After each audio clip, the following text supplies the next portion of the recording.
అలాగే ఈరోజు ఎన్విఎస్ మంచి మాట చెప్పుకుందాం. చాలా రోజుల తర్వాత, రోజులు కాదు సంవత్సరాలే అనొచ్చు. చాలా సంవత్సరాల తర్వాత నేను మళ్ళీ తాడేపల్లిగూడెం వచ్చాను. ఇక్కడ నా పాత మిత్రులను కొంతమంది కలిశాను.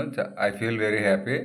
అలాగే ఇక్కడ ఒక ఆశ్చర్యకరమైన విషయం కూడా గమనించాను. అదేంటంటే ఇక్కడ పరిస్థితులన్నీ పూర్తిగా మారినాయి. ఇదివరకు ఇట్లా కాకుండా అన్ని విషయాల్లోనూ అభివృద్ధి చెందింది.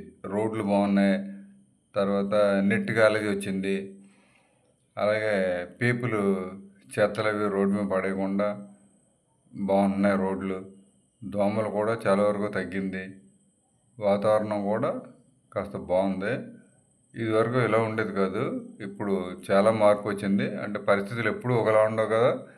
నరుడికి 4 కాళ్ళు అంటారు మన పెద్దలు. అలాగే ఊరికి కూడా 4 కాళ్ళు ఉంటాయేమో. చాలా బాగుంది ఊరు. చాలా సంతోషపడ్డాను నేను. Thank you. అన్ని ఊళ్ళు ఇలాగే అభివృద్ధి చెందాలి. దేశంలో ప్రతి గ్రామం కూడా ఇలాగే కలకలలాడుతూ ఉండాలి. ఇటువంటి మంచి సదుద్దేశంతోనే ఉన్నాం.